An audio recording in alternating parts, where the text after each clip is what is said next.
दोस्तों, गाय की सेवा करने से, गाय को रोटी खिलाने से क्या फल मिलता है? गाय के किस अंग को स्पर्श करने से रोग नष्ट होते हैं? गाय को नमस्कार करने से क्या फल मिलता है? इसके मनुष्य को कितने फायदे मिलते हैं? आज इस प्राचीन महान कथा के माध्यम से हम आपको बताते हैं।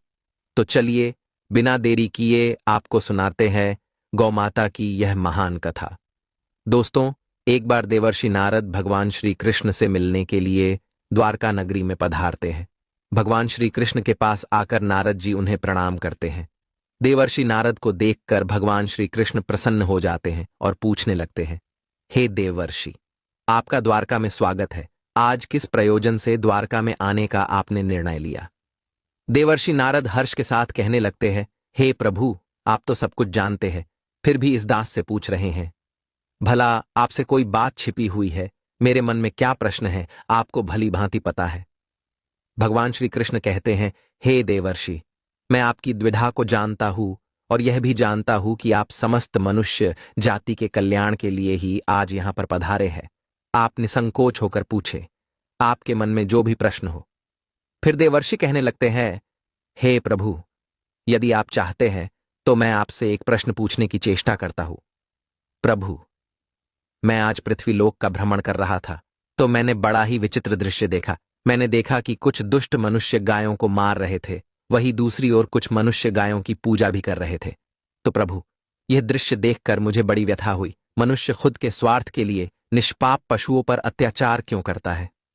हे प्रभु, मेरे मन में यह जानने की जिज्ञासा हो रही है कि जो मनुष्य गाय की सेवा करता है, उसकी पूजा करता है, उसे क्या फल मिलता है, और जो पापी गायों पर अत्याचार करता है, उन्हें कौन सा दंड मिलता है।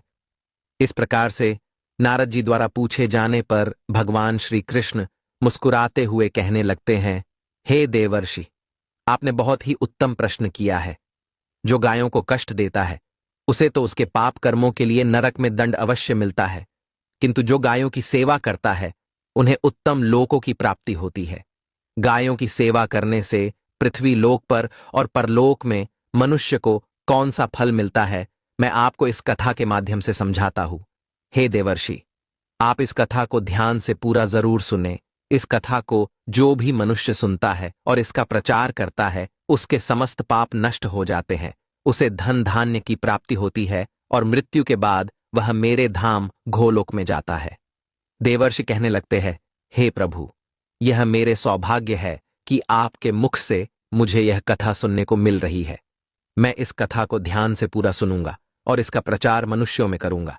भगवान श्री कृष्ण कहते हैं, हे देवर्षि, प्राचीन काल की बात है। पृथ्वीलोक पर वैवस्वत मनु के वंश में एक दिलीप नाम के राजा हो गए हैं। महाराज दिलीप धर्म का पालन करने वाले, गुणवान, चरित्रवान तथा महापराक्रमी थे। उन्होंने धर्मपूर्वक पृथ्वी का पालन किया और अपनी प्रजा को सदैव ही प्रसन्न रखा।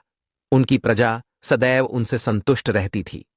मगध देश की राजकुमारी सुदक्षिणा महाराज दिलीप की पत्नी थी। महाराज दिलीप और महारानी सुदक्षिणा बड़ी ही प्रसन्नता से रहने लगे थे, किंतु अनेक वर्ष बीत जाने के बाद भी महारानी के गर्भ से कोई संतान नहीं हुई।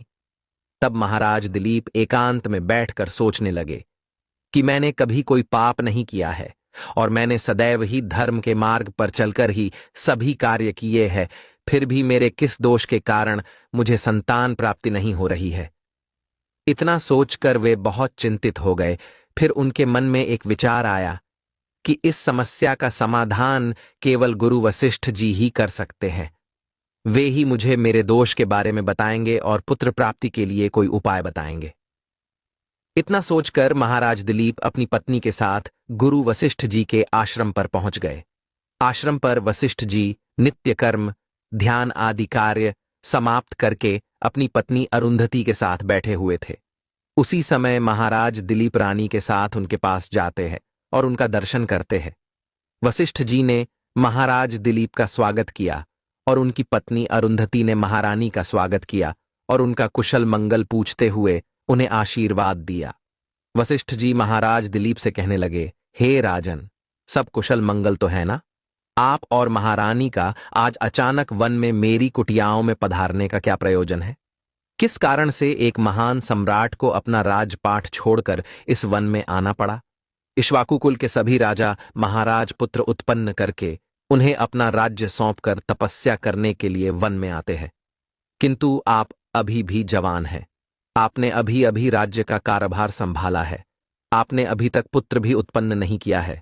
फिर आप ऐसे अपना राजपाट छोड़कर वन में क्यों चले आ गए? ये आप जैसे महान सम्राट को शोभा नहीं देता है। फिर महाराज दिलीप कहते हैं, हे महर्षि, मैं आपके यहां पर तपस्या करने के लिए नहीं आया हूं। गुरुदेव, मैं आपके पास सहायता मांगने के उद्देश्य से आया हूं। कृपया आप मेरी सहायता कीजिए, मैं बहुत दुख में हूं।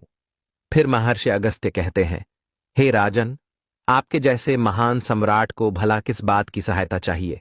आप तो स्वयं सभी की रक्षा एवं सहायता करने में सक्षम हैं। महाराज दिलीप कहते हैं, हे गुरुदेव, मैं आपके पास यह जानने के लिए आया हूं कि किस दोष के कारण मुझे अभी तक पुत्र की प्राप्ति नहीं हुई है। कृपया आप अपनी दिव्य शक्ति से जानकर मुझे मेरा दोष बताइए और उस दोष के निवारण के लिए उपाय भी अवश्य बताइए। पुत्र के बिना मेरा जीवन व्यर्थ हो जाएगा, मुझे मुक्ति नहीं मिलेगी। तब महर्षि अगस्त्य कहते हैं, हे राजन, ये तो आश्चर्य की बात है, मैं अवश्य आपकी सहायता करूंगा। फिर महर्षि अगस्त्य अपनी दिव्य दृष्टि से महाराज के भूतकाल को देखने लगते हैं तो उन्हें राजा की एक भूल के बारे में पता चलता है। महर्षि अगस्त्य महाराज से कहते हैं, हे राजन, आपसे एक बड़ी भूल हुई है जिसका आपको ज्ञान नहीं है। जब आप इंद्रलोक में देवराज से मिलकर लौट रहे थे, तभी मार्ग में एक कल्प वृक्ष के नीचे खड़ी गाय और उसके बछड़े को आपने दुर्लक्ष्य कर दिया था। वह गाय और उसका बछड़ा अत्यंत भूखे और कष्ट में थे। आपने उस कामधेनु गाय को ना भोजन कराया और ना ही उसे नमस्कार किया। उस गाय ने आपसे सहायता भी मांगी, किंतु आप अपनी प्रसन्नता में खोए हुए थे और आपको उस गाय की पुकार भी सुनाई नहीं दी। आपकी कृतज्ञता को देखकर वह गाय अत्यंत दुखी हुई और उसने आपको श्राप दे दिया है। हे राजन, जो मनुष्य गाय को कष्ट में देखकर उसकी सहायता नहीं करता, भूखी गौ माता को भोजन नहीं कराता, उसे तो महापाप लगता है और उसी गाय के श्राप के कारण आपकी कोई संतान नहीं है। इस प्रकार से महर्षि अगस्त्य ने महाराज दिलीप को उनके दोष के बारे में बता दिया, जिसे सुनकर महाराज बहुत दुखी हुए और पश्चाताप करते हुए कहने लगे, हाय, ये मैंने क्या कर दिया? मुझ पर धिक्कार है। मेरी ही मूर्खता के कारण एक गाय को और उसके कोमल बछड़े को इतना दुख सहन करना पड़ा। मुझे तो अब राजा बने रहने का भी अधिकार नहीं है। महाराज महर्षि अगस्त्य से कहते हैं, हे गुरुदेव, मैं अपनी इस भूल को सुधारना चाहता हूं। कृपया आप ही मुझे कोई उपाय बताइए जिससे मैं इस घोर पाप से मुक्ति पा सकूं। मेरा अपराध क्षमा के योग्य नहीं है, किंतु फिर भी मैं प्रायश्चित करना चाहता हूं। फिर महर्षि अगस्त्य कहने लगते हैं, हे राजन, आप दुखी ना हो। इस दोष से मुक्ति का उपाय अवश्य है। आप मेरे आश्रम की नंदिनी नाम की गाय की सेवा करो। वह उसी कामधेनु गाय की पुत्री है जिसकी आपने सहायता नहीं की थी। अपनी पत्नी के साथ मिलकर तुम उस गाय की सेवा करो, उसकी आराधना करो, वह तुम्हें अवश्य पुत्र प्रदान करेगी। तभी वह नंदिनी गाय बाहर से उस आश्रम में प्रवेश करती है। उस गाय को आता देखकर महर्षि अगस्त्य बोले, हे राजन, देखिए, केवल स्मरण करने मात्र से ही कल्याण करने वाली यह नंदिनी गाय स्वयं चलकर आई है। आप भाग्यशाली हैं, यह गाय निश्चित ही आपके दुख दूर करेगी। आप वन में इस नंदिनी गाय के पीछे पीछे चलकर इसकी सेवा करो, जंगल में रहने वाले हिंस्र पशुओं से इसकी रक्षा करो और आश्रम में लौट आने पर रानी सुदक्षिणा इस गाय की सेवा करे। इससे प्रसन्न होकर यह गाय तुम्हें निश्चित ही पुत्र प्रदान करेगी। फिर महाराज दिलीप ने ऐसा ही करने का वचन दिया और फिर दूसरे दिन सुबह महारानी ने गाय की पूजा की और महाराज उस गाय को चराने के लिए वन में लेकर गए। जब वह गाय चलने लगती तो महाराज उसके पीछे पीछे चलते, इधर उधर से हरी हरी घास लाकर उस गाय को खिलाने लगते। जब वह गाय किसी वृक्ष के नीचे बैठती तो महाराज भी उसके साथ बैठकर विश्राम करते। महाराज उस गाय के शरीर से डांस और मच्छरों को हटाते और अपने हाथों से उसके मस्तक को सहलाते। इस प्रकार से महाराज उस गाय की सेवा में लगे रहे। जब शाम हुई तो महाराज उस गाय के साथ आश्रम में लौट आए। आश्रम में पहुंचते ही उस गाय ने अपने खुरों से महाराज पर धूल उड़ाई, जिससे महाराज का शरीर पवित्र हो गया और उसके सभी पाप नष्ट हो गए। फिर महारानी सुदक्षिणा ने आगे आकर नंदिनी की अगवानी की और विधिपूर्वक उस गाय का पूजन किया तथा बारंबार उसके चरणों में मस्तक झुकाया। फिर उस गाय की प्रदक्षिणा करके हाथ जोड़कर वह उसके आगे खड़ी हो गई। फिर उस गाय ने उस रानी की पूजा को स्वीकार किया और रानी पर अपनी दृष्टि डालकर उसके सभी दोष समाप्त कर दिए। गाय की दृष्टि पड़ते ही रानी अत्यंत पवित्र हो गई। इस प्रकार से महाराज दिलीप को उस नंदिनी गाय की सेवा करते हुए 20 दिन बीत गए। फिर 21वें दिन महाराज जब गाय को लेकर वन चले गए तो वह गाय चरते चरते हिमालय पर्वत पर चली गई और महाराज भी उसके पीछे पीछे चले गए। वहां उस पर्वत पर खड़े होकर महाराज उस हिमालय पर्वत की सुंदरता को निहार रहे थे। इतने में ही एक शेर ने आकर उस नंदिनी गाय को बलपूर्वक दबोच लिया। राजा को उस शेर के आने की आहट तक नहीं हुई। उस शेर के चंगुल में फंसी नंदिनी ने दयनीय स्वर से बड़े जोर से चीत्कार किया, हे महाराज मेरी रक्षा करो, हे महाराज मेरी रक्षा करो।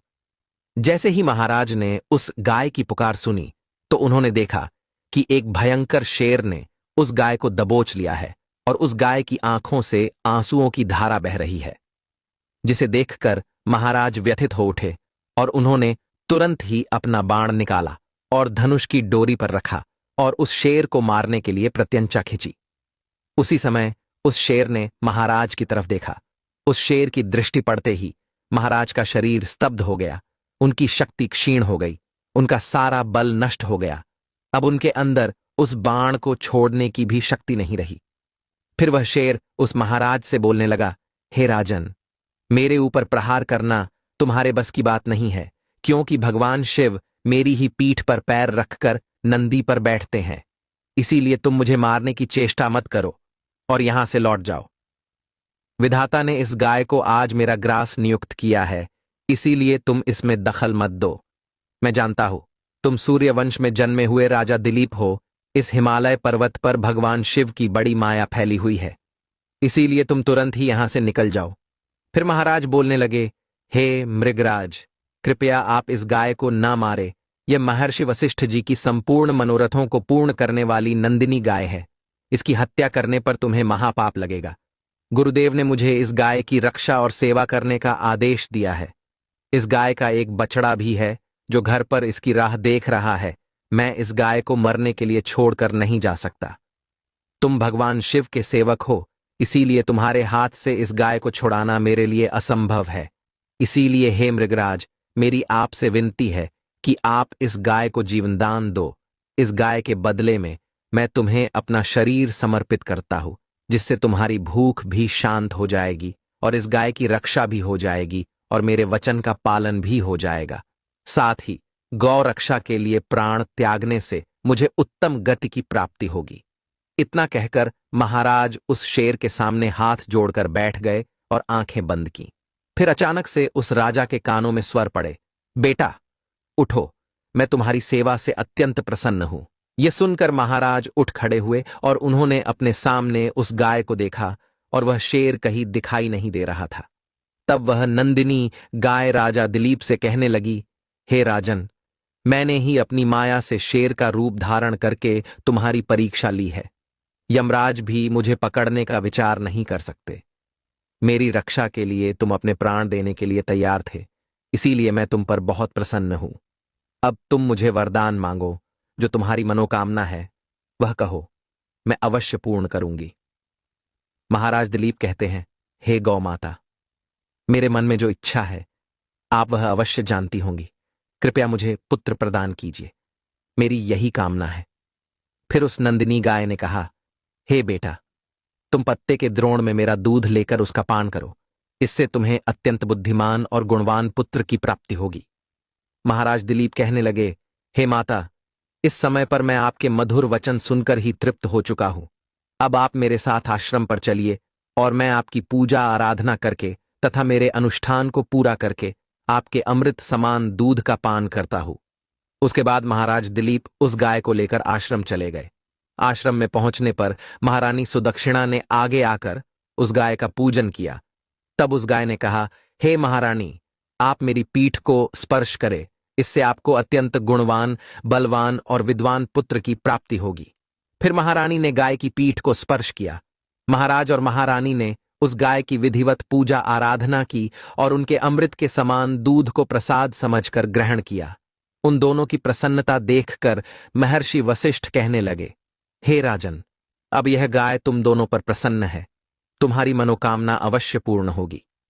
जो भी मनुष्य गाय की सेवा करता है, उसे भोजन कराता है, उसकी प्रदक्षिणा करता है, उसके सभी मनोरथ सफल होते हैं।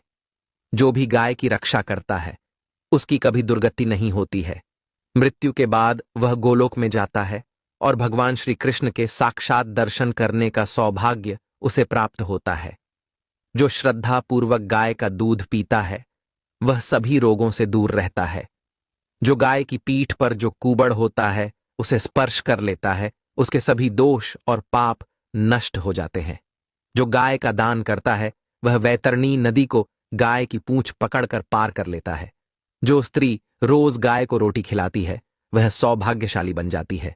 गाय समस्त पापों का नाश करने वाली और सभी मनोरथों को पूर्ण करने वाली है। अतः सदैव इसका रक्षण, पूजन तथा इसे भोजन कराना चाहिए। इतना करने से ही मनुष्य सभी ऐश्वर्यों को प्राप्त कर लेता है, उसकी दरिद्रता समाप्त हो जाती है। फिर भगवान श्री कृष्ण कहते हैं, हे देवर्षि, इस प्रकार से महाराज दिलीप द्वारा गाय की सेवा करने से उन्हें एक पुत्र की प्राप्ति हुई, जिसका नाम रघु रखा गया, जिसके नाम से इस पृथ्वी पर सूर्यवंश की ख्याति हुई और बाद में उसका वंश रघुवंश नाम से प्रसिद्ध हुआ।